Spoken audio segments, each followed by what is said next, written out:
प्लांटेशनचं green cover जे आहे आपल्या स्पेशली मराठवाड्यामध्ये ते खूप डिझास्टर आहे.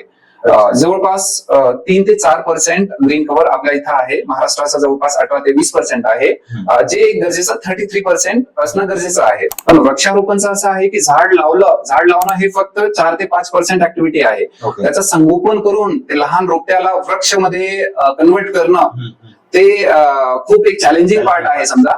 पण तेच मियावाकीमध्ये मल्टीलेअर सिस्टम मध्ये हे 12 ते 15,000 झाडांची लागवड होती. म्हणजे झाडांना ऍक्च्युली वाढसाठी पाण्याची गरज नसते, मॉइश्चरची गरज असते.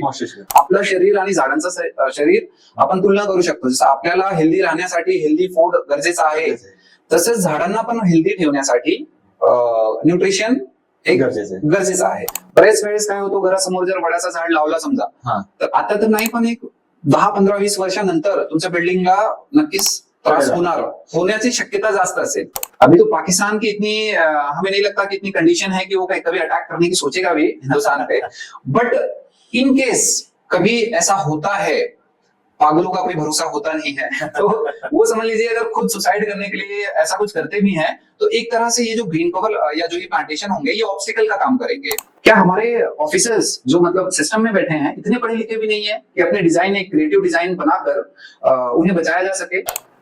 नमस्कार मंडळी, आपल्या हक्काच्या पॉडकास्टमध्ये सर्वांचं स्वागत आहे. आज आपण अशा एका व्यक्तिमत्वाला बोलवलेलं आहे जे की प्रयास ग्रुप संस्थेचे संस्थापक रवी चौधरी आहेत. त्यांच्यासोबत आज आपण बऱ्याच गोष्टी जाणून घेणार आहोत, वृक्षारोपणाच्या संदर्भात, संवर्धनाच्या संदर्भात, त्याच्यानंतर करिअर ओरिएंटेड. चला तर आपला सुरू करूयात आपला हक्काचं पॉडकास्ट म्हणजे अनटॅप बाय गौरव. नमस्कार सर, तुमचं आमच्या पॉडकास्टमध्ये खूप खूप स्वागत आहे. तुमचं प्रोफाईल जेव्हा बघितलं तेव्हा खरंच इम्प्रेसिव्ह प्रोफाईल आहे आणि बऱ्याचशा गोष्टी अशा होतात की मला त्याचे प्रश्न खूप पडलेले, मला त्याबद्दल जाणून खूप घ्यायचे. सर्वप्रथम म्हणजे काय की तुम्ही नॉन महाराष्ट्रीयन, तुम्ही इथले नाही, पण तुम्ही काम करताय इथे महाराष्ट्रासाठी. दुसरं म्हणजे काय महत्वाचं की तुमचं शिक्षण कॉमर्स मधलं आणि तुम्ही एक NGO सुरू केली, ते पण एक सोशल कॉज साठी, एक इन्व्हायरमेंटल साठी. तर हे कसं, थोडं तुमच्या प्रवासाच्या बाबतीमध्ये आम्हाला सांगा. ऍक्च्युली NCC मध्ये असताना देश निर्माण किंवा एक राष्ट्र निर्माणचा धडा आम्हाला शिकवला गेला. तर ते करत असताना एक असं लक्षात होतं की आपल्याला जे काही करायचं आहे आपल्या जीवनमध्ये, तर त्यामध्ये कुठं ना कुठं राष्ट्र निर्माणचा एक टच असला पाहिजे. तर त्या अनुषंगाने आपण 2010 मध्ये प्रयास ग्रुपची स्थापना केली. काही NCCचे एक्स कॅडेट होते सोबत आणि हळूहळू मग एक जे आमची ऍक्टिव्हिटी होती ते एक चांगल्या स्टेजवर आली आणि आम्हाला असं वाटलं की याला एक चांगला स्वरूप देण्यासारखं आहे. तर 2013-14 मध्ये आपण प्रयास ग्रुपचा प्रयास युथ फाउंडेशन मध्ये ऍज अ NGO रजिस्ट्रेशन केला. आणि एक जे आहे की जसं मी एक नॉन महाराष्ट्रीयन आहे, माझा नेटिव्ह जे आहे ते उत्तर प्रदेश अयोध्या जवळ आहे. तर या मातीने खूप सारा दिलाय. माझे वडील आले होते जवळपास एक 30-35 वर्ष पूर्वी. तर या मातीने आपल्याला खूप सारा दिला आहे. म्हणजे जन्म तुमचा तिकडचाच? हा, माझा जन्म तिकडचा आहे. मी जवळपास 5-6 वर्षाचा होतो त्यावेळेस मी इथं आलो होतो. तर या मातीने खूप काही दिलं आहे. तर या मातीला एक ऍज अ रिटर्न काहीतरी देणं किंवा एक जो इस मिट्टी ने एक बहुत कुछ दिया है तो उसका जो एक रिटर्न ये देने के लिए कहीं ना कहीं मन में ये भी मतलब एक भावना थी ही. और अभी तो जैसे हम प्लांटेशन का काम कर रहे हैं तो डायरेक्टली मिट्टी को ही रिटर्न कर रहे हैं. तो एक कुल मिलाकर ऐसा मतलब एक बेसिक जो स्टार्ट है समझ लीजिए प्रयास का, तो एक राष्ट्रीय कैडेट कोर में रहते हुए वहां से प्रेरणा मिली और वहां से ये प्रयास शुरू हुआ. ऍक्च्युली मला तुमच्या कार्याकडे यायची खूप म्हणजे उत्सुकता आहे, तुमचं कार्य जाणून घ्यायची मला हे आहे. तर मला त्याच्या पहिले मला आणि माझ्या ऑडियन्सला हे ऐकायला आवडेल की प्रयास ह्या संस्थे अंतर्गत कोणत्या कोणत्या फील्डमध्ये काम होतात तुमचे? ऍक्च्युली प्रयासची सुरुवात जेव्हा 2010 मध्ये झाली होती, तर त्यावेळेस काय करायचं आहे हे एक असं काही फिक्स केला नव्हता. गोगाबाबा टेकडीवरून आपण जाताना बॅग घ्यायचं सोबत, आणि जे पण प्लास्टिक किंवा बॉटल्स असेल तर त्याचा एक जे आपण ऍज अ ह्युमन डोंगरावर जातो आणि तिथं फेकून येतो आपला कचरा, तर तो कचरा आपण त्यावेळेस कलेक्ट करायचा. यापासून प्रयासची सुरुवात झाली. नंतर मग प्लांटेशन, यामध्ये आपण पहिल्या वर्षी प्लांटेशन केला. जवळपास 37-38 झाडं आपण गोगाबाबा टेकडीवर लावली होती. तर पुढच्या वर्षापर्यंत फक्त एकच झाड वाचली. त्यामध्ये दुसऱ्यांनी पाणी दिलं त्यामुळे. तर ते थोडस वाईट वाटलं की आपण इतकं मेहनत घेतली होती. साहजिक आहे, मेहनत घेऊन आणि एवढं सर्व करून म्हणजे कोणालाही दुःख होईलच. येस, पण असं का झालं, त्या थोडस जेव्हा यावर रिसर्च केला किंवा सर्च केला, एक आत्ममंथन केलं, तर असं लक्षात आलं की नाही, झाडांना पाणी पण टाकावं लागतो. इथून सुरुवात झाली होती, पण ते थोडंसं वाचन केलं, गुगलवर केलं, तर या प्रवासामध्ये थोडंसं लक्षात आला की प्लांटेशनचं ग्रीन कव्हर जे आहे आपल्या स्पेशली मराठवाड्यामध्ये, ते खूप डिझास्टर आहे. जवळपास 3 ते 4% ग्रीन कव्हर आपल्या इथं आहे. महाराष्ट्राचा जवळपास 18 ते 20% आहे, जे गरजेचं 33% असणं गरजेचं आहे. तर त्यावेळेस असं एक निश्चित केला की प्लांटेशन फील्डमध्येच काम करायचं. कठीण आहे झाडं लावणं, त्याचं मग संगोपन करणं, कारण की इतर जे काम आहे ते आपण केलं म्हणजे झालं. पण वृक्षारोपणचं असं आहे की झाड लावणं हे फक्त 4 ते 5% ऍक्टिव्हिटी आहे. त्याचं संगोपन करून ते लहान रोपट्याला वृक्षमध्ये कन्वर्ट करणं, ते खूप एक चॅलेंजिंग पार्ट आहे समजा. तर एक चॅलेंज ते स्वीकारलं आम्ही. एनसीसीच्या ट्रेनिंग मध्ये आर्मीचे एक सर होते, त्यांचं म्हणणं होतं, आमचे एक एनसीसी एएनओ आहेत Jadhav sir, major BS Jadhav sir, की लक्ष्य कठिन है इसलिए करने योग्य है, साधारण काम तो सभी करते हैं. तर ये लाइन काफी इंस्पायर करती थी कुछ करने के लिए, और इसीलिए फिर हमने एक प्लांटेशन और उसका क्रॉस देयर मेंटेनेंस और वाटर कंजर्वेशन, ऐसे 2 फील्ड हमने सिलेक्ट किए और उसके ऊपर ही काम किया. स्टार्टिंग में प्रयास बहुत सारे एक्टिविटी में इन्वॉल्व था. मतलब यंग थे, कॉलेज से पास आउट थे 2010 में. जो भी सोसाइटी में कुछ प्रॉब्लम हमें दिखाई थी, तो हम उसे एड्रेस में करने में लग जाते थे. फिर गरीबों में कपड़े बांटना हो, ट्रैफिक अवेयरनेस हो, इवन रोड के जो गड्ढे हैं उसको भी भरने का प्रयास हमने किया है. रात में, वो भी मतलब दिन में ट्रैफिक होता था तो हम रात में प्लान करते थे. 11-12 बजे, मतलब जब ट्रैफिक कम होता है तो उस समय हम प्लान करते थे, और रातों रात मतलब वो गड्ढा हम फिलअप कर देते थे. इसके अलावा ब्लड डोनेशन था, और भी ऐसे बहुत सारे एक्टिविटी थे जो उस समय हम करते थे. लेकिन 2013-14 तक एक लक्ष्य जो होता है, वो कहीं ना कहीं हमें हमारा लक्ष्य हमें मिल गया. यस, जैसे एक होता है कि मतलब एक लक्ष्य या जाना कहाँ है, काम तो बहुत, एक रस्ता मिळाला ज्या दिशेने तुम्ही वाटचाल करू शकता. एक्झॅक्टली. आणि फक्त वाटचालच नाही, तर तुम्ही एक देश हिताचं काहीतरी करू शकाल असं तुम्हाला एक रस्ता मिळाला. येस. कारण की सुरुवात करताना असं एक होता की एक देश निर्माण मध्ये जसं पर्यावरण आहे, तर पर्यावरणचं रक्षण आणि जे ग्रीन कव्हर कमी झालेलं आहे ते वाढवणं, आणि ते लोकल म्हणजे जे आपला मराठवाडा आहे, औरंगाबाद आहे, आता छत्रपती संभाजीनगर आहे, तर त्यावेळेस ते वाढवणं खूप गरजेचा होता. आणि दुःखाने बरेच कमी NGO त्या सेक्टरमध्ये काम करत होते, नाम मात्र किंवा नावाला फक्त. आता तर सगळीकडेच झाले. आता बरेच ग्रुप काम करताय. त्यामध्ये आपला पण प्रयत्न असतो की एखादा ग्रुप छोटा काम करतोय तर त्याला मोटिवेट करून कसं त्यांना अजून एक स्ट्रेंथ देणं किंवा असं हे चालू असतं. पण त्यावेळेस बऱ्याच कमी ग्रुप होते असं काम करणारे, आणि स्पेशली युथ असं काही करतोय तर त्या एक अप्रिसिएशनचा पण पार्ट होता, मोटिवेशनचा पण पार्ट होता. पण सुरुवात अशी झाली होती, वृक्षारोपण आणि वॉटर कॉन्झर्वेशन हे 2 मेन ऑब्जेक्टिव्ह घेऊन आता आपण काम करतोय. सर, आता मला तुमचे उपक्रम तर कळाले आहेत. मला आता तुमचे जे मागील काही रिसेंट मध्ये जे तुम्ही उपक्रम घेतले, काही कार्यक्रम घेतले, काही प्रोजेक्ट तुमचे झाले, त्याच्यापैकी एक जे आहे ते सर्वत्र म्हणजे माझ्या व्ह्युअर्ससाठी त्याच्याबद्दल माहिती सांगा. ती म्हणजे काय की तुम्ही 75,000पेक्षा जास्त झाडं लावून एक महाराष्ट्रातलं सर्वात मोठं मॅन मेड फॉरेस्ट म्हणजे मानवनिर्मित जंगल हे तुम्ही तयार केलंय. ह्या बाबतीमध्ये तुम्ही काय सांगाल? ऍक्च्युली मियावाकी फॉरेस्ट हे एक मॉडर्न टेक्निक आहे.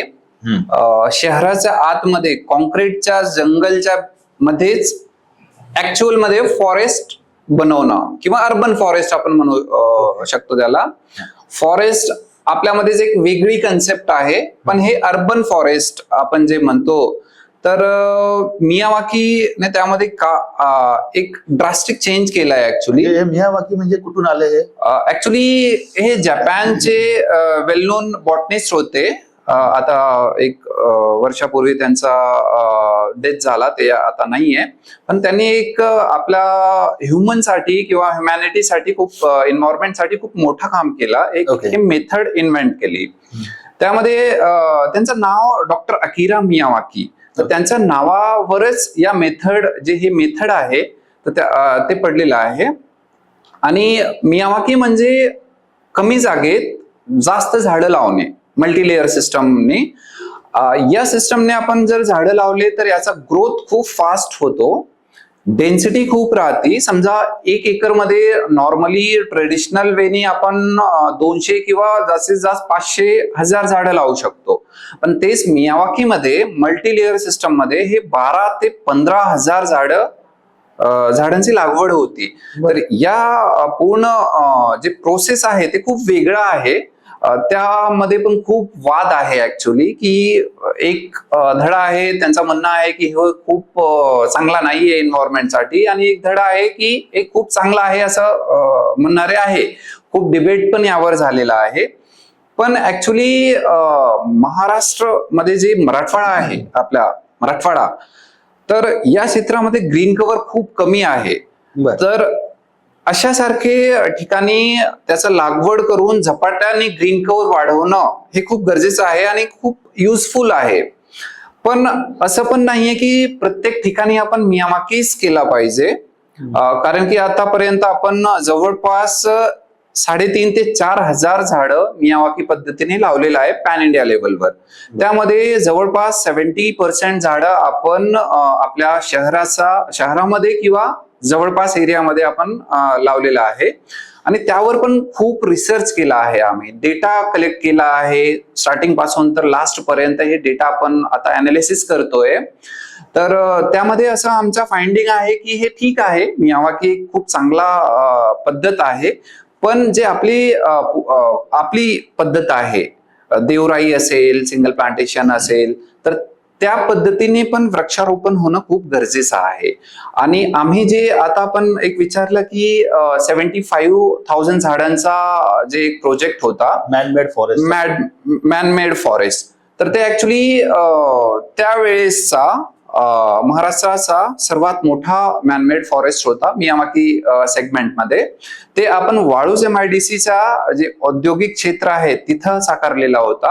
आणि ते प्रकल्प CSR फंडेड प्रोजेक्ट होता. कॉर्पोरेट जे आहे कॅनपॅक इंडिया प्रायव्हेट लिमिटेड आणि युनायटेड ब्रेवरीज लिमिटेड यांचा त्यावर CSR फंड होता.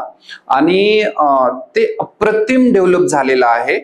मियावाकी मध्ये जसं एक बायोडायव्हर्सिटीचा जे एक रिच साईन दिसतो, तर आपण आता तिथं गेले तर लगेच ते आपल्याला जाणवतो की अरे आपण जंगलमध्ये आलोय. आता ते फॉरेस्ट जवळपास 3 वर्षाचा झालेला आहे, पण असं आपल्याला वाटतो की हे जवळपास 10 वर्षाचा फॉरेस्ट असेल. तर हे एक चांगल्या पद्धतीने आपण त्याला एक्झिक्यूट केलं आहे. आणि ते पाहून अजून बऱ्याच ठिकाणी ते प्रोजेक्ट रिप्लिकेट झालेला आहे. म्हणजे तुम्ही आता जेव्हा म्हटलेत की बाबा मानवनिर्मित जंगल म्हणजे मॅनमेड फॉरेस्ट 3 वर्षाचं झालंय, म्हणजे तुम्ही नेमकं तिथे काय करतात? म्हणजे मोठे वृक्ष आणून तिथे प्लांट करतात किंवा एक रोपटे घेऊन मग त्याला तुम्ही वाढवतात, संगोपन करतात, संवर्धन करतात? म्हणजे बेसिकली हे काय असतं? मॅनमेड फॉरेस्टचा हा कॉन्सेप्ट काय? बेसिकली जसं फॉरेस्ट जे असतो ते नॅचरली ग्रो झालेला असतो, समजा बरोबर, मोठा असतो. हो. मॅनमेड फॉरेस्ट म्हणजे हे छोटा ते अर्धा एकर मध्ये पण असू शकतं, 10 एकर मध्ये पण असू शकतं, पण ज्यांना आपण ग्रो केलाय, ओके. ठीक आहे, आपण लागवड केली आहे त्याची, तसं ते मॅनमेड फॉरेस्ट.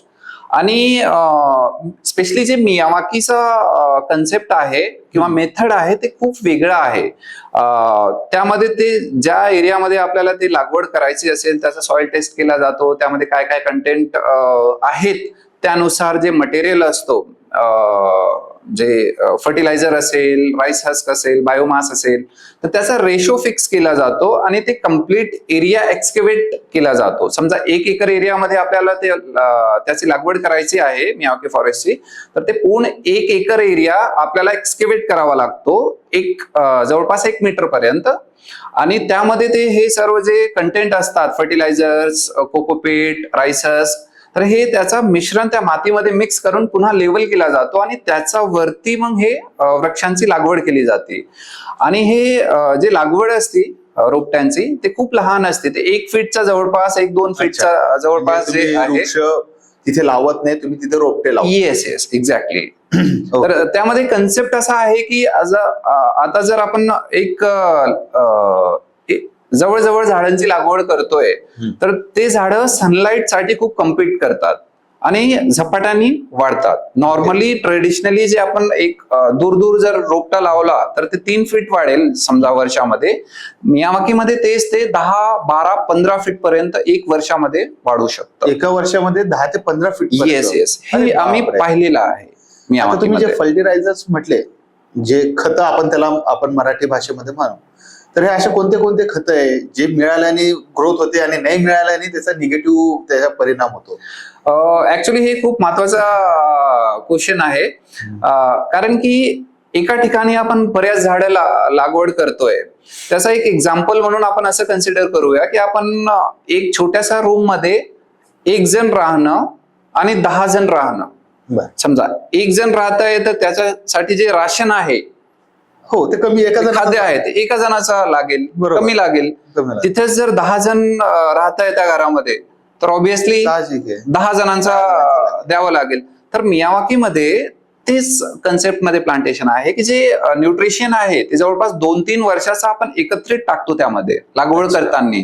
जे मटेरियल मिक्स करतो आपण त्यामध्ये शेणखत असतो, ओके, नंतर आपला जे नीम पावडर असतो. नॉर्मली मियावाकीमध्ये केमिकल वापरत नाही, केमिकल बिलकुल वापरत नाही. कोणी जर करत असेल तर ते मियावाकीचा मेथड जे आहे त्यामध्ये ऍक्च्युली नाहीये. 100% ऑर्गॅनिक आहे, केमिकल फ्री प्लांटेशनचा प्रोसेस आहे. तर त्यामध्ये जसं हे नीम पावडर जे आहे त्याचा वापरण्याचा हे आहे की जे कीटक असतात किंवा बाकी जे बुरशी वगैरे हे असतात ते दूर होतात. तर त्यासाठी आपण नीम पावडर वापरतो. कोकोपीट पण आपण वापरतो वॉटर होल्डिंग कॅपॅसिटी बॅलन्स करण्यासाठी. म्हणजे झाडांना ऍक्च्युली वाढसाठी पाण्याची गरज नसते, मॉइश्चरची गरज असते. जास्त वॉटरिंग केलं तरी पण झाड जातो. त्यामुळेच आपण जे आपली घरची कुंडी असते त्यामध्ये एक खाली छिद्र असतो की वॉटर जास्त झाला तर तिथून ड्रेन होण्यासाठी. बरोबर. तर जास्त पाणी पण नाही आणि कमी पाणी पण नाही, त्या मेंटेन करण्यासाठी कोकोपीट वापरतात. त्याच्यानंतर गांडूळ खत पण त्यामध्ये आपण ऍड करतो. तर हे जे आणि एक बायोमास मध्ये राईस हस्क वापरतात, पालापाचोळा पण त्या जागी वापरू शकतात. त्याचं काम करतो, जास्त पाणी झाला तर ते ड्रेन करायचं. कोकोपीट आहे ते वॉटर बॅलन्स करण्यासाठी. तर असं बरेच आपण न्यूट्रिशन जे आहे, एनर्जी जे आहे किंवा जे एनर्जी कंझ्युम करणार ते झाड, ऑब्विसली आपल्याला वाढायचं. आपलं शरीर आणि झाडांचं शरीर आपण तुलना करू शकतो. जसं आपल्याला हेल्दी राहण्यासाठी हेल्दी फूड गरजेचं आहे, तसंच झाडांना पण हेल्दी ठेवण्यासाठी न्यूट्रिशन एक गरजेचं आहे. येस. Okay okay okay. आता माझा यालाच लागून एक पुढचा प्रश्न आहे की म्हणजे की आता कसं असतं की माझ्या घरासमोर एक अंगण आहे, एक मोठं मैदान आहे किंवा माझ्या आजूबाजूला आहे. आता आपल्या इथे काही ठिकाणी असं होतं, सोसायटी असतात, म्हणजे मेट्रोपॉलिस सिटी आपण बघितल्या, मोठ्या मोठ्या सिटी बघितल्या, त्यांचे गार्डन्स असतात. ते एक ग्रुप वृक्षारोपण करतं. ओके, काही शाळा वृक्षारोपण करतात, काही हे करतात. तर याच्यामध्ये ही पद्धत उपयोगात येईल का, मियावाकी पद्धत? किंवा जर नाही उपयोगात येईल तर मग असे कोणते झाडं आपण लावले पाहिजे? म्हणजे 2 प्रश्न आहे याच्यामध्ये, की एक झाडं कोणते लावले पाहिजे आणि मियावाकी पद्धत आपण तिथे यूज करू शकतो का? येस, ऍक्च्युली मियावाकी आणि प्लांटेशन कोणत्या जागी कोणतं झाड लावावं हा. हे खूप महत्वाचा असतो. एक जे डिसिजन मेकिंग आहे. बऱ्याच वेळेस काय होतो, घरासमोर जर वडाचा झाड लावला समजा, हा. तर आता तर नाही, पण एक 10-15-20 वर्षानंतर तुमच्या बिल्डिंगला नक्कीच त्रास होण्याची शक्यता जास्त असेल त्या मुळांमुळे. Yes, exactly. ओके. तर कोणत्या झाड कुठं लावावा, जसं वड आहे, पिंपळ आहे, किंवा अजून जे मोठे होणारे वृक्ष आहेत, तर ते आपण ओपन स्पेस मध्ये लावूया. हे खूप महत्वाचे झाड आहेत. ते लावायचंच नाही असं पण नाहीये. बऱ्याच लोक त्यामध्ये भूत असतात किंवा असं असतात, ते त्यामुळे पण झाड अवॉइड करतात. पण जर जागा आहे तर ते झाड लावायला पाहिजे. ते एक वृक्ष जे आहे पिंपळाचा आणि वडाचा, ते आपल्या मध्येच ते एक बायोडायव्हर्सिटीचा हॉटस्पॉट आहे. ते फक्त वृक्ष ऑक्सिजन देणारा नाही, तर शेकडो पक्ष्यांचा, खाद्यांचा ते एक निर्माता आहे समजा. तर नेटिव्ह झाडं लावताना प्रिफर करणं खूप गरजेचं आहे. सध्या नर्सरीमध्ये आपण जर गेलो तर तिथं जवळपास 90% नॉन नेटिव्ह झाडांचाच प्रिफर केला जातो. जसं फ्लावर आहे, गुलमोहर लावून टाका, नर्सरीवाले स्वतः ते रेकमेंड करतात. पण त्याने काय होईल की आपला जे लोकल इकोलॉजी आहे ते डिस्टर्ब होईल. विदेशी झाडं जे आहेत ते इथं जर त्याची लागवड झाली, आता एक गुलमोहर आहे, एक एक्झाम्पल घेऊया. गुलमोहर समर मध्ये खूप चांगला दिसतो, ठीक आहे, पण त्यावेळेस उन्हाळा, कडक उन्हाळा असतो, आपल्याला सावलीची गरज असते, पण त्यामध्ये सावली आपल्याला भेटणार नाही. तर एक जे लोकल इकोलॉजीचा बेस समजा कडुलिंब आहे, उन्हाळ्यामध्ये त्याला एक छान एक हिरवा एक आच्छादन असतो, त्याचा खाली आपण थांबलो तर एक चांगल्या प्रकारे वाटतो, गारवा वाटतो, एक शांतता वाटते. आणि एअर फिल्ट्रेशनची खूप जास्त क्वालिटी आहे त्यामध्ये. तर असे त्याचे ते बेनिफिट आहे. तर असंच प्रत्येक नेटिव्ह झाडांचा एक चांगल्या प्रकारे त्याचा महत्व आहे. नॉन नेटिव्ह झाडांचा महत्व नाहीये असं पण नाहीये. त्यांची लागवड केली जाऊ शकतं असं पण हे नाहीये. पण जे प्रमाण आहे ते मला वाटतं की 80 to 90% हे नेटिव्ह झाडांचा असणं गरजेचं आहे, आणि बाकीचं जे आहे ते नॉन नेटिव्हचा. आता नॉन नेटिव्ह म्हणजे पेरू आहे, सीताफळ आहे, हे पण ऍक्च्युली नॉन नेटिव्ह मध्ये आहे. Okay okay okay. पण त्याची लागवड पण गरजेची आहे पक्ष्यांना खाद्य, फ्रूट आपण आपल्या कन्झम्पशनसाठी. तर 80-20 पॅटर्न मला वाटतं ती बेस्ट राहील. आणि नेटिव्ह झाडांचा सिलेक्शन मध्ये बऱ्याच रेअर झाले. आता एक आपटा आहे, दशहरामध्ये आपण सोना जे देतो, तर ते आपट्याचे झाड खूप कमी राहिलेले आहेत. बरोबर. बेसिकली आता कांचनचे झाड आहेत ते वापरतात. तर येस येस, एक्झॅक्टली. अच्छा, तर ते पानासारखेच असतात का दोघांचे? आपट्याचे छोटे असतात आणि कांचनचे खूप मोठे असतात. हो हो, बघितले, एवढे मोठे मोठे पानं असतात. येस, तर ते जे मोठं आहे ते कांचन आहे. तर आणि हे फेस्टिवल सेलिब्रेट करताना आपल्याला हे पण लक्षात घेतलं पाहिजे की जे नेटिव्ह झाडं आहेत त्याच्या कॉन्झर्वेशन साठी हे आपल्या फेस्टिवल मध्ये ऍड केला गेलेला आहे. की त्याचं कॉन्झर्वेशन झाला पाहिजे, लागवड झाली पाहिजे. पण आपण काय करतोय सध्या, ते झाडच कापून टाकतोय. म्हणजे इतकं रेअर झालेलं आहे ते झाड. आपण प्रयत्न करतोय आपल्या शहरामध्ये जवळपास 1000 झाडं लावण्याचा, आणि संभाजीनगरमध्ये तुम्ही प्रयत्न. येस येस, आपला प्रत्येक दशहरेला त्याचा रोपण असतो, आणि वेगवेगळ्या सोसायटीमध्ये पण हे चालू आहे. तर जे प्रश्न होता कोणता झाड कुठं लावायचं, तर सोसायटी असेल तर तिथे सिंगल प्लांटेशन किंवा हाय डेन्सिटी प्लांटेशन प्रिफरेबल आहे. मियावाकी तिथे थोडंसं अवॉइड केलं जर आपण केला समजा तर एक उत्तम राहील. कारण की मियावाकीने काय एक प्रॉब्लेम मॉस्किटोचा आहे, किंवा अजून साप निघण्याचा जे हे आहे. आता मियावाकी आहे म्हणून साप निघेल तसं नाहीये, पण आपण जर मियावाकी केला ते थंड ठिकाण होईल. नंतर आसपास जर साप असेल तर तिथे शिफ्ट होईल ते मियावाकीमध्ये. तर ते एक प्रकारे चांगला पण आहे, पण ते लोकांचा एक थोडासा हे झालेला आहे की मियावाकी झाला तर तिथे साप येईल किंवा अच्छा असं. अच्छा, म्हणजे ते घनदाट असल्यामुळे, एकदम दाट झाडांचं तिथे असल्यामुळे की तिथे काही ना काही प्राणी तिथे येतील, येस येस असं ते समज असेल तो. एक्झॅक्टली. हा, हा. तर सोसायटीमध्ये आपण लावू शकतो, कॉर्नर आहे, ओपन स्पेस आहे, तिथं आपण निश्चित लागवड करू शकतो, पण घरासमोर किंवा एक्झॅक्टली घराच्या साईड मध्ये ते अवॉइड केला तर एक चांगला हे असेल. आणि प्रिफरली नेटिव्ह झाडांचा लागवड योग्य आहे. जर आपल्याला माहित नसेल तर आपण आम्हाला कॉन्टॅक्ट करू शकता. आपण झाडांचं रोपांचं जे हे आहे ते पण आपण नक्कीच, देऊ नक्कीच. शकतो. आणि जे एक मार्गदर्शन आहे की कुठं लावायचं, भिंतीजवळ किती डिस्टन्स ठेवायचा, तर ते एक प्रॉपर प्लॅनिंगने झाड लावलं तर एक चांगल्या प्रकारे ते डेव्हलप होईल. लावलेला रोप जे आहे ते मोठा झाला तर त्याचा एक आनंद आपल्याला पण भेटेल. आता पुढचा सर्वात महत्वाचा, माझ्या जेवढे पण मी प्रश्न काढले होते त्यातला सर्वात महत्वाचा, प्लस आमच्या सर्वांसाठी, फक्त संभाजीनगर, फक्त महाराष्ट्र नाही, देशासाठी एक अभिमानाची गोष्ट, की मी आजपर्यंत ऐकलं नाहीये की कोणत्या एनजीओनी किंवा एखाद्या संस्थेने जाऊन सीमेवर, भारत पाक सीमेवर किंवा कोणत्याही सीमेवर जाऊन वृक्षारोपण केलंय. तर हे नेमकं काय होतं, याची गरज का होती, मला हे ह्या उपक्रमाच्या बाबतीमध्ये जाणून घ्यायला खूप आवडेल. यस, एक्चुअली अभी जो मैंने आपको बताया कि जब प्रयास की शुरुआत हुई थी तो कहीं ना कहीं ये था कि राष्ट्र निर्माण में कहीं ना कहीं हमें किसी न किसी तरह से हमें कंट्रीब्यूट करना है.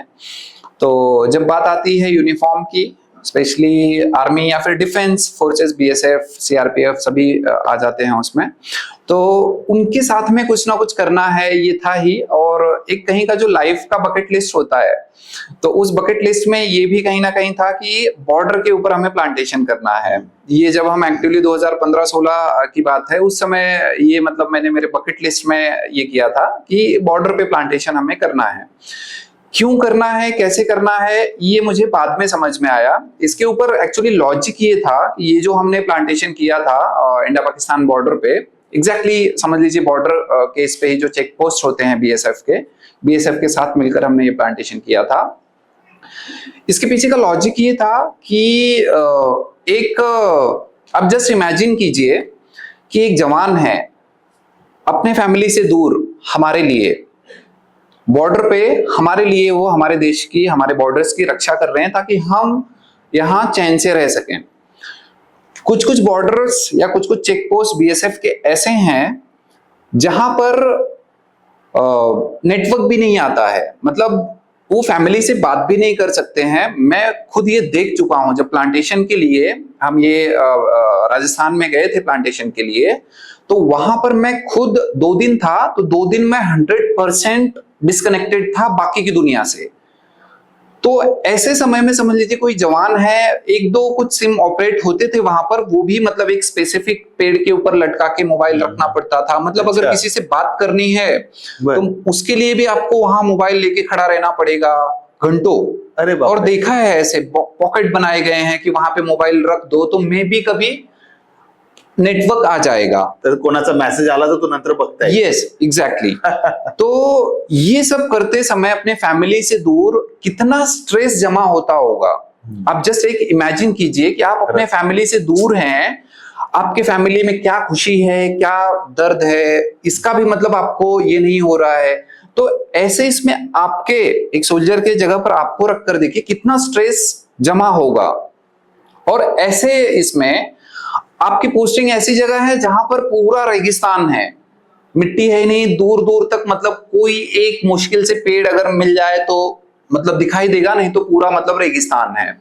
तो ऐसे इसमें जवान डिप्रेशन का भी शिकार होते हैं. आए दिन हमने देखा होगा कि कभी कभी जवान अपने साथियों पे ही मतलब गोलाबारी कर देते हैं या फिर बंदूक चला देते हैं. तो ये क्यों होता है? ये कहीं ना कहीं मेंटल स्ट्रेस को एक रिलीव करने का कहीं मतलब ऑप्शन नहीं मिलता है. ये हमारा मतलब अंडरस्टैंडिंग है. इसके ऊपर मैं कोई रिसर्च या कोई ऑफिशियल टिप्पणी नहीं करना चाहूंगा, बट ये हमारी अंडरस्टैंडिंग जो है. तो अगर हम बॉर्डर पे प्लांटेशन करते हैं तो कहीं ना कहीं ये हमारे जवानों को भी मतलब एक मेंटल स्ट्रेस रिलीफ करने का काम करेगा.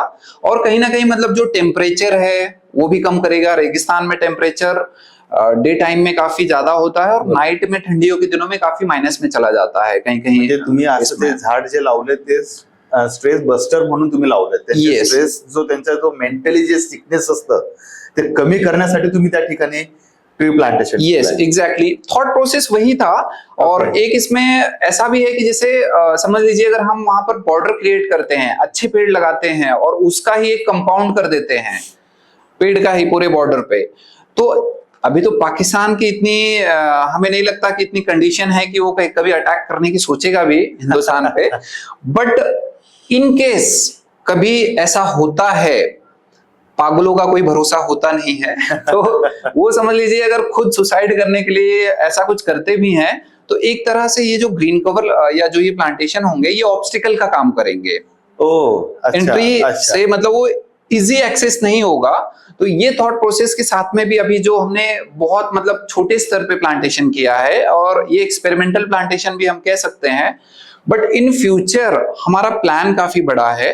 जैसे हमारे पीएम हैं, उन्होंने भी मतलब इस बात को ये किया है कि हमारे बॉर्डर्स पे ग्रीनरी होनी चाहिए. ये एक थॉट प्रोसेस है जो एनईआर के तरफ मतलब स्पेशली है कि वहां पर ग्रीन कवर अगर है तो उसकी आड़ में जो आतंकवादी होते हैं या फिर जो हमारे दुश्मन होते हैं उसका एडवांटेज ले सकते हैं. ओके. बट एक जो दूसरी साइड है जो रेगिस्तान है, जहां पे मतलब ग्रीन कवर बहुत कम है, तो उसे बढ़ाने की जरूरत है और उसके लिए मतलब हम काफी कमिटेड हैं और हम निरंतर प्रयास कर रहे हैं कि इसे और बड़े स्केल पे कैसे किया जा सके. मग हे जे झाडं तुम्ही तिथे लावलेत, जे वृक्षारोपण तुम्ही तिथे केलंय, तर ते कोणत्या प्रकारचे होते? म्हणजे आपल्याला जस्ट आपल्याला जे डोळ्यांना दिसतात ते जर नसणार आहे. एक्चुअली हमने ये एक्सपेरिमेंटल प्लांटेशन मियावाकी भी एक मतलब हमने वहां पे किया है, बीकानेर पे भी किया है. बीकानेर और वहां से बीकानेर से जो बॉर्डर है अप्रॉक्स 200 किलोमीटर है, 180 टू 200 किलोमीटर दूर है. तो वो वहां पर भी हमने बॉर्डर पे भी प्लांटेशन किया है. उसमें भी हमने मियावाकी किया है एक, और दूसरा जो है वो हाई डेंसिटी प्लांटेशन किया है. तो उसमें भी नेटिव ट्रीज हमने ये किए हैं. अभी नेक्स्ट विजिट में हमें जाके वो एक जस्ट चेकलिस्ट ये करना है कि वहां पे एक्चुअली मतलब सॉइल बहुत कम है, रेती है ज्यादा, तो वहां पर आने वाले जो कांटों के पेड़ हैं स्पेशली, और जो राजस्थान में एक खिजड़ी नाम का एक वृक्ष है, ओके. जो जीवन दायिनी के नाम से भी जाना जाता है, जो डेजर्ट में भी अच्छे से मतलब सस्टेन हो जाता है और पक्षी भी काफी मतलब प्रेफर करते हैं उसमें घोंसला बनाना. तो उसका हमने ज्यादा क्वांटिटी रखी है. इसके अलावा भी हमने कुछ रिसर्च किया था कि सॉइल के अलावा जो पेड़ आ जाते हैं, या एक्चुअली सॉइल का जो कंसेप्ट है ये भी अपने आप में एक अलग ये है. हमें नॉर्मली लगता है कि सॉइल में ही पेड़ आएगा, बट एक्चुअली सॉइल को न्यूट्रिशन की जरूरत होती है. Okay. वो फिर मिट्टी में न्यूट्रिशन होते हैं, इसीलिए हम मिट्टी में ये करते हैं. Okay. वही अगर आप कोकोपीट में लगाएं, हाँ. या जो हाइड्रोपोनिक्स का अभी आजकल ट्रेंडिंग में है, तो उसका भी ये है, वो पानी के अंदर है, पानी के अंदर वो जो रिक्वायर्ड न्यूट्रिशन है वो दिया जाता है, और उसके ऊपर अच्छे से मतलब आजकल फार्मिंग हो रही है. तो उसी इस पे हमने भी थोड़ा किया था कि एक जो न्यूट्रिशन था उसकी वैल्यू बढ़ाई, और उस डेजर्ट में भी हमने प्लांटेशन करके एक अच्छा मतलब एक्सपेरिमेंट किया है. होपफुली वो अच्छे से ये होगा, और जो हमारा एक बकेट लिस्ट है कि बॉर्डर ग्रीन हो, उसमें हम कामयाब होंगे. एक अजून एक मला तुम्हाला एक विचारायचंय. मध्यंतरी एक न्यूज मध्ये खूप चालू होतं की बाबा तुम्ही एक शिवकालीन झाड तुम्ही वाचवलं. खूप त्याच्यानंतर कॅम्पेनिंग बऱ्याच लोकांनी ते उचललं, बरंच हे केलं. नेमकं काय होतं ते? ऍक्च्युली हे लॉकडाऊन जेव्हा होतं त्यावेळेस हे पूर्ण प्रकरण आहे. सांगलीमध्ये, सांगली डिस्ट्रिक्ट मध्ये रोड जाणार होता तिथून, त्याचा मोठा करण्याचं काम चालू होता. तर त्यावेळेस हे प्रकरण आहे. त्यावेळेस तर कुठं जाण्याचा किंवा हे परवानगी नव्हती त्यावेळेस, पण त्यावेळेस रोडचं काम खूप झपाट्याने सुरू केला गेला होता. आय थिंक मला हे आहे की सेकंड जे वेव्ह होता त्यावेळेस ही 2021 ची स्टार्टिंग म्हणू शकतात तुम्ही? हो, 20 किंवा 21 असं हे आहे, शेवट असेल किंवा 21 सुरुवात असेल. तर आम्हाला हे सोशल मीडियाचा मार्फत कळालं असं की एक खूप मोठा बन्यान ट्री आहे जे रोड वायडनिंग मध्ये जातोय. तर आताच मी म्हटलं की बन्यान ट्री आणि खूप जुना, तर ते आपल्यामध्येच एक बायोडायव्हर्सिटीचा हॉटस्पॉट असतो. तर ते कसं वाचवू शकतो, सेव्ह कॅम्पेन त्याचा झाला. आता आम्ही इथं छत्रपती संभाजीनगर मध्ये झाड आहे, सांगली डिस्ट्रिक्ट मध्ये, तर ते कसं शक्य असेल त्यावेळेस मी माझ्या नेटिव्हला गेलो होतो. सिद्धार्थनगर डिस्ट्रिक्ट नेपाळ बॉर्डरवर जे आमचं गाव आहे तिथं होतो मी. तर मी लगेच कॉलवर कोर टीमचा मीटिंग अरेंज केला की यामध्ये आपण काय करू शकतो, नक्कीच आपल्याला त्यामध्ये काही ना काही करता येईल. तर त्यावेळेस आपण एक change.org चा एक जे वेबसाईट आहे, आपण त्यामध्ये एक ऑनलाईन पिटिशन चालू केला. जे लोकल लोक होते त्यांच्या सोबत पहिले कनेक्ट झालो, तिथं ग्राउंडची काय रियालिटी आहे, काय प्रकरण आहे ते समजून घेतलं. त्याच्यानंतर इथं राहून काय करता येईल तर ते पूर्ण कॅम्पेन सुरू केला आणि जवळपास 10 ते 12 दिवसामध्ये जवळपास 10,000 पेक्षा जास्त त्यामध्ये सिग्नेचर आल्या आपल्याला. त्यामध्ये जवळपास 15 पेक्षा जास्त कंट्रीज मधून त्यामध्ये सपोर्ट आला की हे झाड वाचला पाहिजे. आता त्यामध्ये पण कसं होतं की झाड म्हटलं तर त्यावर थोडा लोकांचा फोकस येणार नाही. तर त्यामध्ये व्हॅल्यू एडिशन करण्यासाठी किंवा एक कॅम्पेन रन करण्यासाठी काय केलं जाऊ शकतं हे जेव्हा विचार केला तर आमच्या कोर टीमच्या मीटिंग मध्ये एक उल्हास बाबरे सर आहेत, तर त्यांनी हे लॉजिक लावलं की हे जवळपास 150-200 वर्षाचं झाड असेल. बर, जे घेरा होता झाडाचा त्यानुसार म्हणजे 200 वर्षाचा पूर्वीचं झाड असेल किंवा 300 वर्षाचा पण असू शकतं असं हे होता. तर ते शिवकालीन झाड झाला समजा, महाराजच्या काळांचा. येस, त्याचा जन्म त्यावेळेस झाला होता. बरोबर आहे. तर कुठे ना कुठे हे शिवकालीन झाडांचा हे टॅग लावला आपण त्यावर. अच्छा, म्हणजे तुम्ही कॅम्पेनिंग ते झाडाचं तुम्ही पहिले एज केलं. म्हणजे एक तुम्ही टेंटेटिव्ह त्याचं एज काढलं त्याच्या घेऱ्यावरून की बाबा एवढं, आणि तुम्ही एक त्याला वाचवण्यासाठी म्हणजे बट ऑब्विसली त्याच काळातलं होतं, शिवकालीन काळातलं, आणि वाचवण्यासाठी तुम्ही एक कॅम्पेनिंग चालवली की शिवकालीन झाड. एक्झॅक्टली. ओके, ते होतं ते झाड, फक्त ते लोकांच्या समोर आपण ते प्रेझेंट केला की शिवकालीन झाड आहे. तर ते एक चांगल्या प्रकारे नंतर त्यामध्ये थोडा वेगळा त्याला हे आला की समजा त्यामध्ये काही मोठे नाव आले. नाव घेताना थोडासा हे आहे तर नाव घेणार नाही, पण त्यामध्ये काही मोठे लोक आले आणि एक असं झालं की ते कॅम्पेन मग त्यांच्या नावावर गेला समजा. कारण की कॅम्पेन करताना आपण कुणाचं क्रेडिट घेणं किंवा हे त्यामध्ये आपण असं केलं नव्हतं. जे लोक होते लोकली तिथं काम करत होते त्यांच्याच नावाने आपण ते पिटिशन वगैरे किंवा कॉन्टॅक्ट नंबर जे केला होता. पण ते झाड वाचला हेच आमच्यासाठी एक चांगला हे होता. पण त्यावेळेस मी एक डायलॉग मारला होता की मंजिल मिल जाएगी भटकते भटकते, मंजिल मिल ही जाएगी भटकते भटकते, गुमराह वो लोग हैं जो घर से निकले ही नहीं. वाह.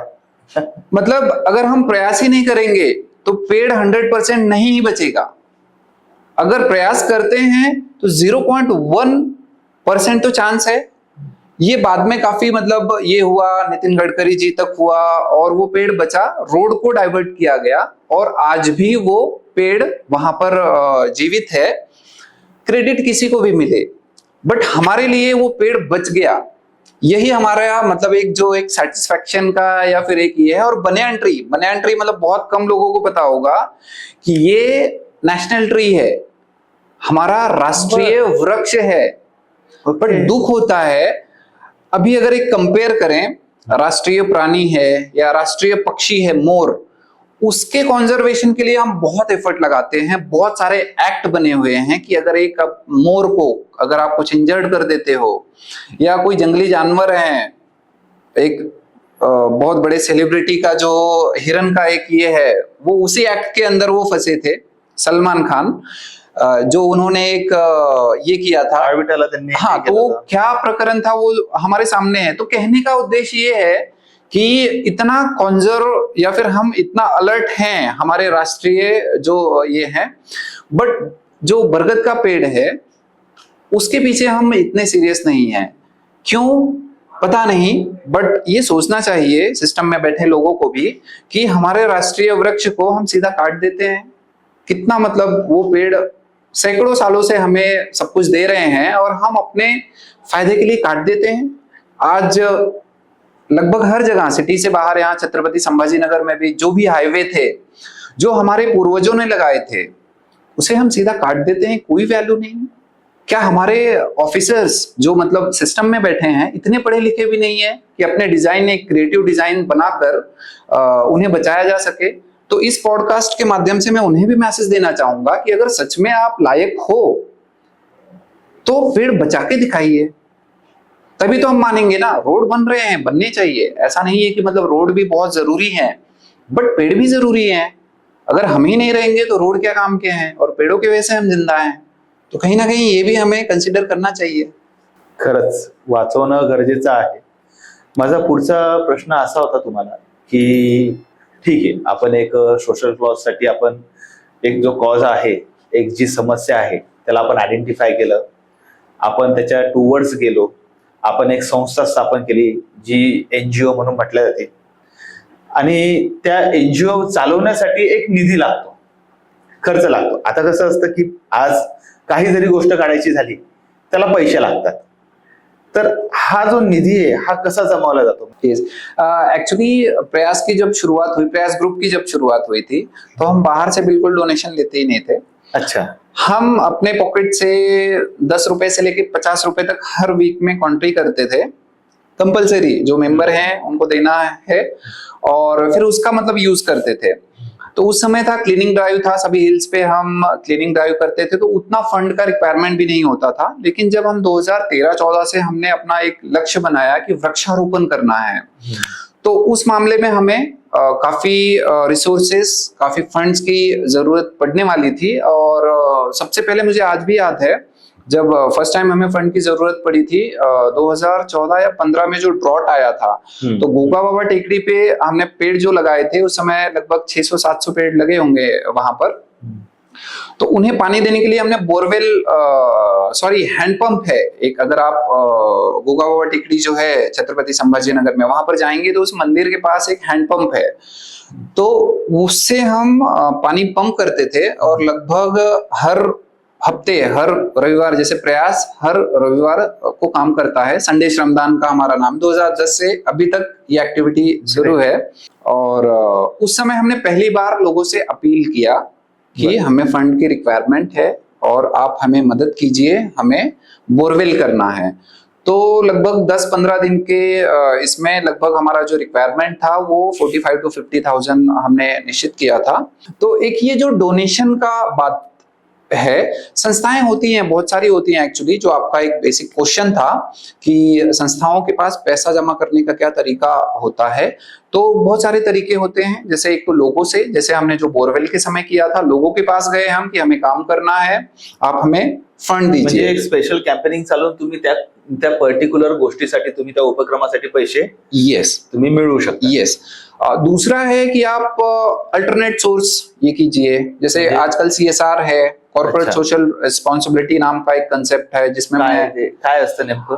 एक्चुअली अगर हम सीधे लैंग्वेज में कहें तो ये जो कंपनीज हैं या कॉर्पोरेट है जो बिजनेस कर रही है, तो उसमें कहीं ना कहीं वो नेचुरल रिसोर्सेस यूज कर रही हैं, पानी यूज कर रहे हैं, हमारा एनवायरमेंट यूज कर रहे हैं और बाकी सब चीजें यूज कर रहे हैं. तो उसके ऊपर गवर्नमेंट का एक एक्ट है, कंपनीज एक्ट 2013 के अंदर कॉर्पोरेट सोशल रिस्पॉन्सिबिलिटी आता है. और इसमें मतलब एक डिफाइन किया गया है कि जो बड़ी कंपनीज हैं उनका जो 2% होता है प्योर प्रॉफिट मधला. यस प्योर प्रॉफिट, यस, 2%, वो हम समाज की भलाई के लिए कंपनीज को कंपल्सरी किया गया है. अच्छा, हे जो नॉर्म में आते. येस. म्हणजे हे यांना 2% जे आहे हे त्यांना द्यावंच लागतं. येस, जो क्राइटेरिया, यस, जो उस एक्ट के क्राइटेरिया में आते हैं तो वो कंपलसरी है. और मैं बताना चाहूंगा कि लगभग पूरे इंडिया में 20,000 करोड़ से ज्यादा का हर साल का बजट होता है कंपनीज का CSR. अरे बाप रे, 20,000 CR. तो ये एक ये सोर्स है कि आप कॉर्पोरेट के साथ काम करें, जो भी आपके सोशल ड्रीम है उसे फुलफिल करने के लिए. और तीसरा एक तरीका है कि आप ऐसा कोई वेंचर करें, ऐसा कोई, फिर वो सोशल बिजनेस भी हो सकता है कुछ, या फिर कुछ ऐसा कि जिसके माध्यम से पैसा रेज हो और वो उस पैसे के माध्यम से आप अपने ऑर्गेनाइजेशन का जो एक नीड है, फाइनेंशियल नीड है, वो कंप्लीट करें. बरोबर आहे. म्हणजे तुम्हाला म्हणजे जे आता छोटे मोठे जे डोनेशन अशी ते घेऊन चालणार नाही. ऍक्च्युली छोटे मोठे डोनेशन म्हणजे हे तर डोनेशन आहे, मग ते लोकांकडे म्हणजे एक लिमिटेशन येतोच कारण की किती आपण मोबिलाइज करू शकतो, त्याला जर चांगल्या प्रकारे चॅनलाइज केला तर इंडिव्हिज्युअल डोनेशन हे आहे ते पण खूप मोठ्या प्रमाणावर पण कलेक्ट होऊ शकतं. शकतो. पण त्यामध्ये खूप सारा प्रोसेस येतो, कॅम्पेन करावा लागतो आणि बाकी.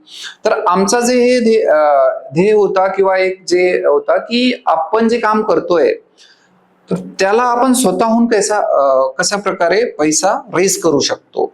तर त्यामध्ये आपण 2 स्ट्रॅटेजी बनवली. एक तर CSR. एक्चुअली मेरा एमफिल भी CSR बेस्ड टॉपिक पर हुआ था. बर. कॉमर्स का स्टूडेंट हूँ. यस, तो कहीं ना कहीं ये कंपनीज एक्ट कॉमर्स का ही बैकग्राउंड आता है. बरोबर. तो मेरा एमफिल जो है मैंने वो CSR बेस्ड टॉपिक पर किया, वहां से काफी अंडरस्टैंडिंग डेवलप हुई.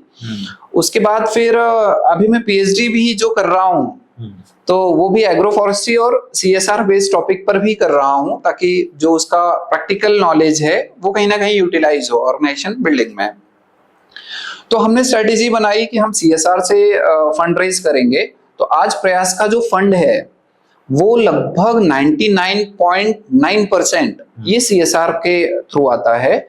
जनरली हम कहीं डोनेशन के लिए पिन नाही तुम्ही आता करते. जात नाही, तुम्ही फक्त जे आहेत तुम्ही तुमचं ठरवलंय की तुम्हाला जर मास लेवलला जायचं असेल तर तुम्ही फक्त CSR घेणार.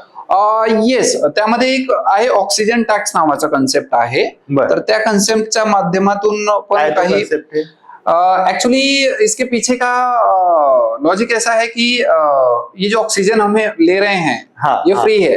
फ्री आहे, बरोबर. इसके लिए इसकी वैल्यू नहीं है, कोई हमें पता भी नहीं लगता है. लेकिन ऐसा टाइम भी आएगा, अभी से शुरू हो गया है कि ऑक्सीजन हमें खरीदना पड़ेगा. खरंच आहे. तब एक्चुअल में हमें इसकी वैल्यू पता चलेगी.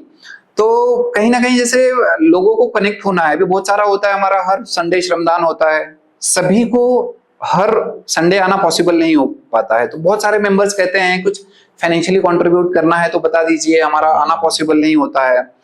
तो उस समय हमने ऐसा उसमें ये किया कि ऑक्सीजन और उसके ऊपर टैक्स का नाम क्यों, वो डोनेशन ही है बट टैक्स हमने रखा है क्योंकि जब हम टैक्स का नाम सुनते हैं तो हम थोड़ा सीरियस हो जाते हैं कि अरे ये कौन सा टैक्स है. बहुत सारे लोग कहते हैं कि यार ये कौन सा टैक्स कलेक्ट कर रहे हो और आप ऑथोराइज भी नहीं हो टैक्स कलेक्शन के लिए. तो हम कहते हैं कि ये ऑक्सीजन टैक्स कम डोनेशन है, जो हम ये ऑक्सीजन ले रहे हैं इसके ऊपर 1 रुपए रोज. अच्छा. 1 रुपए. अभी 1-1 रुपए तो हम ले नहीं सकते हैं, तो साल का हमने वो पैकेज बना दिया कि 365 रुपीज आप साल में अपना टॉप अप कर लो, आप जो ऑक्सीजन कंज्यूम कर रहे हो. और ये वॉलंटरी है, आपको देना है तो आप दीजिए, हम उस पैसों का यूज करके फॉरेस्ट बनाएंगे या ऑक्सीजन क्रिएट करेंगे. असं केलंय की बाबा ठीक आहे, ऑक्सिजन टॅक्सच्या अंडर तुम्ही तुमचा एक हेतू बघितला की बाबा मला वृक्षारोपण आणि संवर्धन याच्यासाठी जो खर्च लागेल मी एक असं काढेल, एक असं कॅम्पेनिंग करेल ऑक्सीजन टॅक्स. छान. तर बहुत अच्छा मतलब चला है. अभी तक मुझे लगता है कि हमने 2-3 साल में लगभग 5 लाख रुपए से ज्यादा ऑक्सीजन टैक्स से बिगर मतलब कोई स्पेशल कैंपेन चला है. सिर्फ सोशल मीडिया वॉलंटियर स्टेटस रखते हैं और सोशल मीडिया पे मतलब थोड़ा बहुत आ जाता है. तो इसके थ्रू हमने पिछले 3 सालों में 4 से 5 लाख रुपए का ये किया है. और मैं बताना चाहूंगा कि नेताजी सुभाष चंद्र बोस ऑक्सीजन पार्क कड़ा प्रीमाइसेस में जो है गजानन मंदिर के साइड में, छत्रपति संभाजीनगर में. यस. तो इसका जो पूरा काम है वो ऑक्सीजन टैक्स के फंड से हुआ है. इसके साथ में भी हमने 3 से 4 अभी हमने एक छोटे छोटे फॉरेस्ट या पॉकेट फॉरेस्ट हमने ऑक्सीजन टैक्स के माध्यम से ही क्रिएट किए हैं. अरे वाह. तो वो मैं थैंकफुल हूँ उन सभी ऑक्सीजन टैक्स पेयर्स का या डोनर का जिन्होंने ऑक्सीजन टैक्स देकर ऑक्सीजन बढ़ाने में मदद की है. अरे वा, खरंच म्हणजे अभिमानास्पद आहे हा एक उपक्रम. एक यंगस्टर असतो, एक तरुणी असतात जे की त्यांना एक देश सेवा सुद्धा करायची असते, प्लस त्यांना एक सामाजिक कार्य आणि प्लस एक आपलं स्वतःच एक करिअर घडवायचं असतं. तर ह्या फील्डमध्ये अशा कोणकोणत्या गोष्टी आहेत जिथे करिअर होऊ शकतं, म्हणजे एनजीओ म्हणा किंवा CSR अंतर्गत आपण जे बोलत होतो, आपण याच्या पहिले पॉडकास्ट सुरू व्हायच्या पहिले काही गोष्टी केल्यात की असे काय खूप जॉब ऑपॉर्च्युनिटीज आहेत. तर अशा कोणत्या कोणत्या जॉब ऑपॉर्च्युनिटीज आहेत ते प्लीज सांगा, म्हणजे माझ्या व्ह्युअर्सला पण ते लक्षात येईल, एक कुठे ना कुठे त्यांना एक गायडन्स मिळेल या गोष्टींसाठी. Yes, actually social development sector काफी ग्रो हो रहा है हमारी कंट्री में. नॉर्मली अभी जो हमने बात की CSR की, तो समझ लीजिए कोई भी ये जो 20,000 करोड़ का फंड है समझ लीजिए, ये इसके बहुत सारे अलग अलग डायमेंशन है, मतलब जैसे एक इन्वायरमेंट एक कैटेगरी आ जाता है, हेल्थ है, एजुकेशन है, बहुत सारे फील्ड में मतलब ये फंड यूज होता है। तो जो कंपनीज का डिपार्टमेंट है या फिर जैसे जो ऑर्गेनाइजेशन है, सीएसआर जो इम्प्लीमेंट होगा, तो उसमें बहुत सारे मैनेजरियल लोगों की जरूरत पड़ती है, एग्जीक्यूट करने के लिए मैन पावर की जरूरत पड़ती है। तो यहाँ पर ही मतलब ये सोशल डेवलपमेंट सेक्टर का बूम होना मतलब कहीं ना कहीं मतलब उसी की वजह से हो रहा है।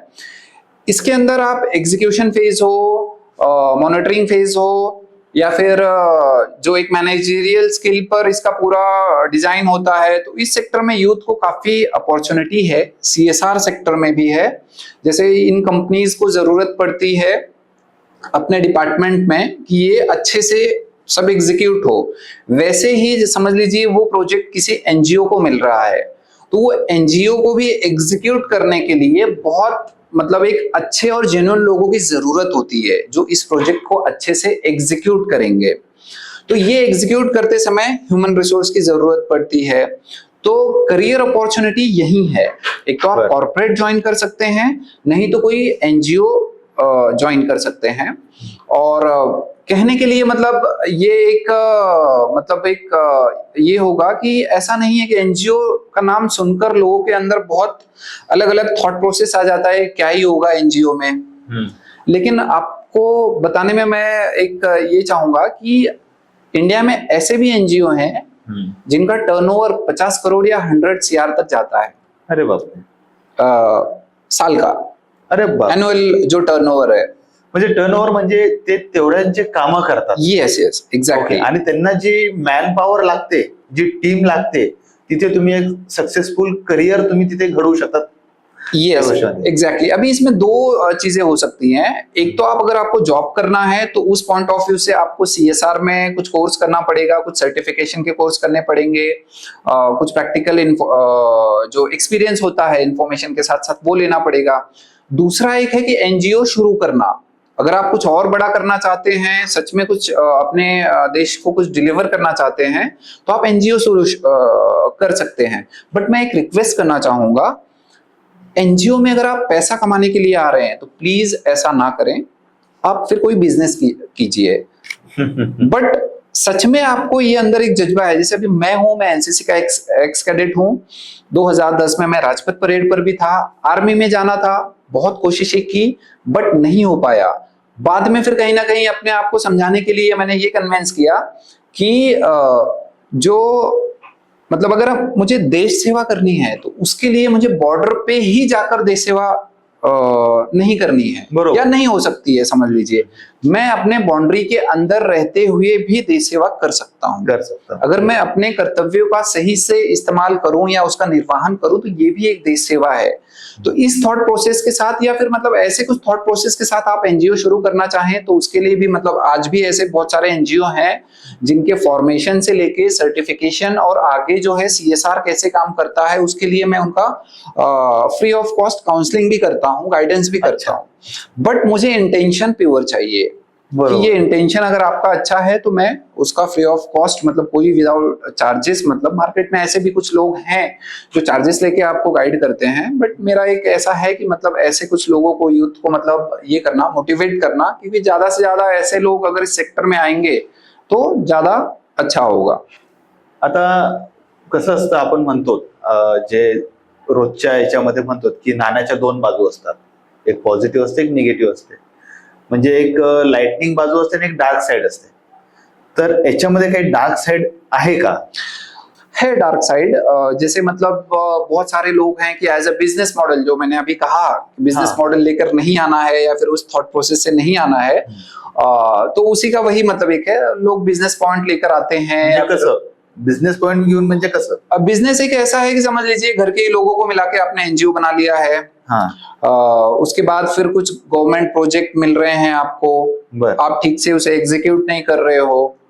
ऐसे ही मतलब आपने पेपर पे वर्कआउट दिखा दिया, थोड़ा बहुत किया, और ये मतलब वो प्रोजेक्ट का मतलब ये किया, फंड जो है आपके ही फैमिली का है, आपके ही फैमिली के इसमें ही मतलब ये हो रहा है, तो ये गलत है. अनएथिकल है, ऐसा नहीं मतलब होना चाहिए। और मुझे लगता है कि सेवा भाव जो है कभी भी हमारे हर काम से वो लगना चाहिए। इसका मतलब ये नहीं है कि एनजीओ सेक्टर में मतलब जैसे पैसों की जरूरत नहीं होती है। एक अगर देखिए कि अब जैसे प्रयास ने 1 मिलियन ट्रीज प्लांट करने का एक लक्ष्य रखा है 2025 तक, 1 मिलियन ट्रीज बाय 2025 हैशटैग हम ये हमेशा चलाते हैं इसे या मेंशन करते हैं। तो ये काम अगर करना है तो अच्छी टीम की जरूरत पड़ेगी, अच्छी टीम की जरूरत है तो सैलरी भी देनी पड़ेगी हमें, खरंच आहे. अच्छे लोगों को सस्टेन करना भी, सस्टेनेबिलिटी का जो एक पार्ट है वो भी है, और अच्छी सैलरी देनी है तो उसके लिए भी फंड की जरूरत पड़ेगी। तो एक अच्छी सैलरी देना ये कोई गलत नहीं है। मैं ये भी कहना चाहूंगा कि एनजीओ सेक्टर में भी बहुत सारे इसमें लाख लाख रुपए, 2-2 लाख रुपए का पैकेज है महीने का।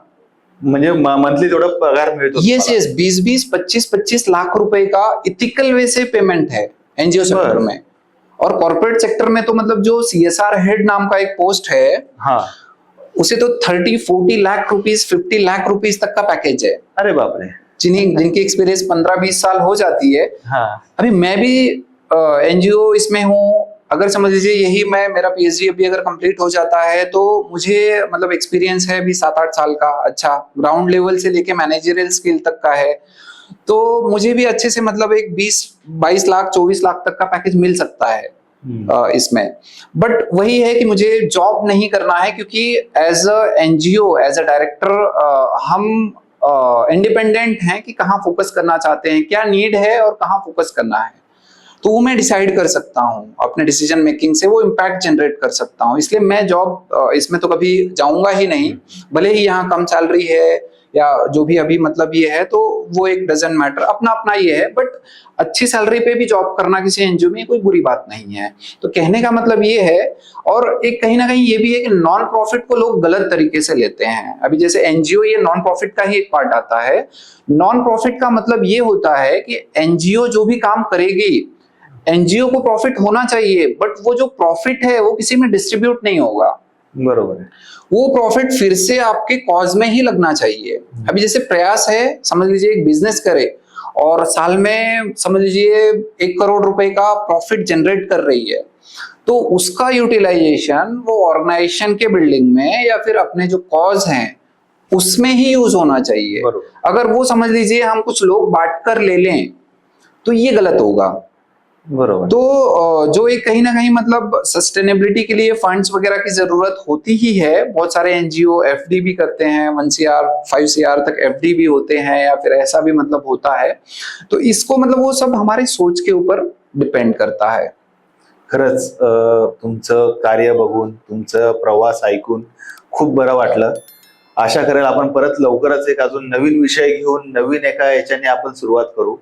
तुमच्या येणाऱ्या फ्युचरमध्ये जे कामं चालतील, भविष्यात जे कामं चालतील, त्यांच्या आमच्या टीम कडून, पूर्ण अनटॅप बाय गौरव ह्या पॉडकास्ट टीम कडून तुमचं आम्ही अभिनंदन करतो, स्वागत करतो आणि खूप खूप शुभेच्छा देतो. Thank you so much.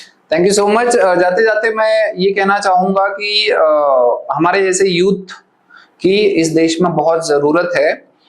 Personal level पर भी मतलब मैं ये चाहता हूँ कि मतलब जैसे यहाँ के स्पेशली छत्रपति संभाजीनगर या मराठवाड़ा के जो यूथ हैं ये इस प्रैक्टिस में आए। भले ही आप कॉर्पोरेट में जाइए, कॉर्पोरेट में जाओगे तो कहीं ना कहीं आप कुछ वहां से प्रोजेक्ट अट्रैक्ट करोगे आप अपने सिटी के लिए, अपने रीजन के लिए, तो ये बहुत जरूरी है। और किसी भी तरीके का अगर कोई हेल्प या सपोर्ट हो तो डेफिनेटली मैं बहुत अच्छा फील करूंगा आप सबको गाइड करने के लिए। नक्कीच. मी तुमचा, रवी सर, तुमचं प्रयास ग्रुपचा सर्वांचा contact number, details, social media handles मी आपल्या डिस्क्रिप्शन मध्ये नक्कीच टाकेल. आणि थँक्यू सो मच. नमस्कार.